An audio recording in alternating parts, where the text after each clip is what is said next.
Hello and welcome to this video. My name is David Dawn and you're watching David's Videos. In this video, I'm going to be talking to you about full stack development, becoming a full stack developer, what is a full stack developer, and whether or not you should or shouldn't become a full stack developer, which platforms you're going to be working on, which languages you're going to have to learn, which technologies you're going to have to learn, how much effort is it, and are you going to get paid more or less than another specialist developer, for example, like an iOS developer, and so on. So with that said, let's get started. Before we continue, don't forget the normal YouTube stuff, like, subscribe, share, comment down below, tap the bell icon to get notified when I release any new videos. That's it. And if you want to become one of my members, you can tap the join button to become a part of my membership, part of my group. Okay, let's continue talking about the topic. Full stack development. What is it and what does it mean? Full stack development essentially means that you as a developer, a single person, are going to work from the bottom all the way to the top, doing all of the work for one project. Let's just say that it's an iOS application.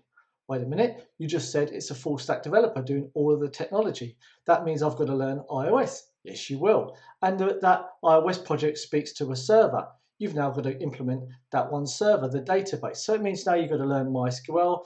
You've got to learn some form of RESTful API. You've got to be able to speak with the database. You've got to be able to make sure that you're efficient with SQL injection. You've got to know how to run databases. You've also got to understand how you can then sort out the domains, the network, all of the firewalls, all of the file permissions, and everything like that on the one server. Okay, then you've obviously got to do the website as well, because it's going to need a website. If you're doing an iOS application, there's going to be some form of website there, because when it goes into the App Store, they're going to want to see a website with all of your policies and your other stuff on there. So you're going to have to actually learn how to do some form of HTML, CSS, JavaScript, and stuff like that. But if you have an iOS application, you're going to need an Android application as well. That's all right. You've now just got to learn Kotlin or Java, whichever it is one you want to do. And now you've got to create an Android application. There's only a few things you've got to learn. You've only got to learn about how to use Android Studio, how to work with the Google Play Store, how to install dependencies and stuff like that. And don't worry, you've only got to test your one application on about 15, 20, 30 different telephones to make sure that it all works. Don't worry about it.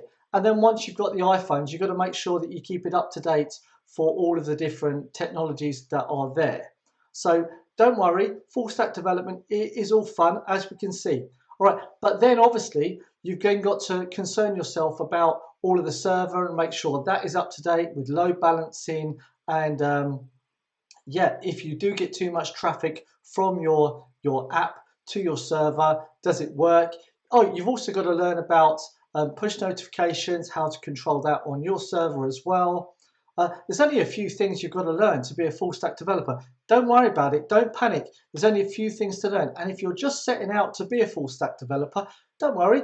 In about 5-6 years, you'll be a moderate developer in all of these things. And then when they all decide to change different technologies, you can then start at a night time learning each new thing, because new things are going to happen, and then other companies are going to say, we don't want to use this technology anymore, we want to use another. That's fine. You can just learn this new technology whilst you're doing development for other people and then fixing problems from other technologies that you used to use for the other legacy projects that you are doing. So now, rather than having 5 or 6 or 7 technologies that you learn, now you've got 8, and possibly next year you've got 9, and then yeah, and if you want to be ill, you've got to be able to find someone else to take the work on for you if you're being a freelance developer. That was just the introduction. That was just the introduction for this one video to explain what a full stack developer is. Okay, even I have to play that back to listen to it to see whether or not I got it right. I tried to get it down as short as possible. I'm going to watch this video again and see whether I missed anything in it. I probably did. Okay, so we've kind of like over 4 minutes, we've talked about what is a full stack developer. Let's now talk about which technologies you're going to have to actually learn as the very basic ones. So if you've gone to a company and they're a small company and they're making apps for other companies, so they're a service provider, and let's say a company comes for a bicycle company, right? And they want an app that you can stick on the bicycle and it then works out how far they've rode that day and stuff like that, and works out energy use, I don't know. So say we want to have an application, an iOS and an Android application, but we also want to have a website as well. People can log in and stuff like that. Well, we already know database, websites, iOS, Android, GPS, first of all, need communication backwards and forwards. It's going to need some form of sockets, maybe, or just a RESTful API, databases on the telephone, on both telephones, and so on. So we know we've got at least iOS, Android, and web technology here. Like I said, server, there's a whole bunch of other things that are together with this. So you could, yes, I can hear all these people saying, why don't you use React Native or NativeScript or Flutter or something like that? Yes, you could, but you still need to be a specialist in iOS and Android, because both of those don't just like create this application that you upload to the App Store.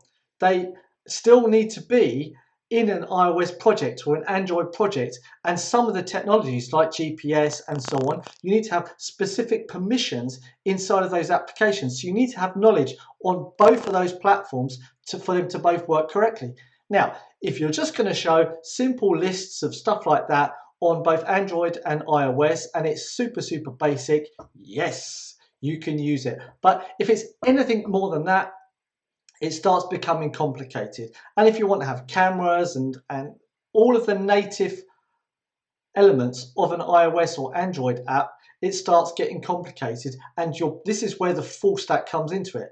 And then talking to the server, let's say that you choose PHP or Node, then you need to get the data layer, which platform, which database are you going to use, and so on. And where is that database going to be stored? The company said, you're the one dealing with all of the servers and all of the information, everything like that. You now need to sort about domains and stuff. Do you see that you're learning now so many different languages? And even if someone gave you 3 months to start learning all this stuff, which one do you learn first? And then the new version of Swift comes out and you've got to relearn that, and then Kotlin and stuff like that. It's just endless amounts of which technologies do you need to learn. So once you have learned them and you've mastered, well, you won't have mastered any of them, you would have moderately learnt them to a basic level, or possibly just short of advanced level on all of them by that time.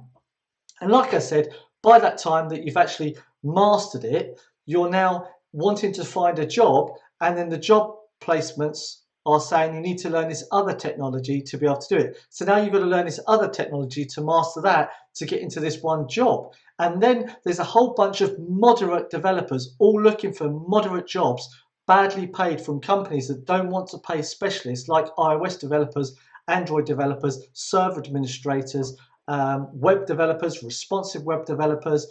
They don't want to pay all these people. And a lot of the time, a full stack developer, they're expecting you to do like icons, design and stuff like that. It's too much, right? It's too much for one person to learn all this. You are not, to me, a full stack developer is a moderate developer. That's it. A person who has said that they've got 5, 6, 7 years and they're specialized in one area, you know that they're a really good developer in that one specific area. It can still be that they're a terrible developer because they spent 5, 6 years doing it, but most people that spend a few years in a company doing a job in one area are pretty good at what they do. So now how much are you going to get paid? Well, if you're an iOS developer and you're a moderate iOS developer, well, I've already got a video talking about how much an iOS developer can earn and stuff like that. Well, an Android developer, well, they're not going to earn as much as an iOS developer because there's less iOS developers out there than there are Android developers. So there's a bigger pool of Android developers. Then responsive web developers, they can get paid a lot of money because it needs someone who can specialize in all of these different browsers, all of these different technologies. And the good ones, they tend to find good positions and good money, but they are responsive web developers. They don't concern themselves with how applications work and all that stuff. They really care about HTML, CSS and JavaScript, and that is it, all web-based and browser-based. They're not interested in the other things because they're specialists in responsiveness. Now you've got like designers and stuff like that who specialize in CSS and animation and making things look nice. That's their speciality in this one area. And then you've got people that work on the servers and stuff doing all of that technology. They're specialists in this area. Now I've worked for big comparison websites where they've got like a whole room of people working on one specific area, another room of other specialists doing another thing, and they've got offices in other cities in Germany doing other things there as well. And I can promise you, in that company, I've never heard the term full stack developer. There is specific developers doing specific jobs and specific tasks in that one app, website, server, marketing, whatever it may be. So a full stack developer, in my opinion, is not worth getting out of bed for, all right? And I wouldn't do it. I would not do it. I am an iOS developer. I'm a senior iOS developer and moving towards becoming an architect instead, because I like once you get to a certain specific level in development, the architecture and the planning, the project management, stuff like that is something as a lead developer that you start concentrating yourself on, is how you can plan it and how can the junior developers and the other developers in your team complete the tasks. Now, a full stack developer, you are that one person, you are the one and everything. Now, I don't have any experience of becoming a full stack developer or being a full stack developer because I don't want to be.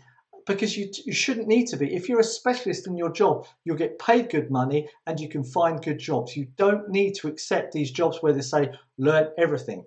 Now, if you do want to learn everything and you do want to be a jack of all trades, then be a full stack developer. It's no problem. But I can promise you, you'll be a far more happier developer if you pick a specific field, right? And yeah, I don't want to say anything more than that. As an iOS developer, I've specialized in that one field, and I can write websites, I can do databases, I can do servers, I can do all of these things. But when you compare my knowledge of Swift and iOS applications and compare it to it doesn't come anywhere near it. The knowledge I have for this doesn't come anywhere near this. And I wouldn't say that I am an expert in these ones areas. I would say I'm nearly an expert in Swift and iOS development, but I'm still getting there because there's still things that you've got to learn in order to be an expert, and it takes a long, long time to become an expert in something. 5-6 years is just not enough time. It's enough time to become very, very good at it. But full stack development, you'll never become an expert at it because new technologies will always be coming month by month, quarter of the year by quarter of the year, year by year. You'll be forgetting stuff and learning new things, and more bugs will come, and the world changes. You will never be that awesome developer that you wanted to be. So that's it. My name's David Dawn. Thank you very much for watching. If you did like this video, thumbs up. If you did find this video helpful, then good. If you found it insightful, then that's also good. Now, if you thought I was arrogant or just rude about something, this is me being realistic. This is me telling you the truth. This is why you should listen to people like me that have more than a decade of experience in this. And I've sat in big companies that spend 10 million euros per month just on Google advertising to have a great product. And they pay their developers top money to do their one job. And that's the only thing they concentrate on. And you can find this job if you work hard enough. Okay, that's me done. I only wanted to make a short video about this because I wanted to answer some questions for some people, and I thought that I'd just make this full stack development video that I can then refer to other people. So thanks very much for watching. My name's David Dawn. You've been watching David's videos. See you in the next video, whatever it is that's listed here right now. Bye-bye. Stay safe.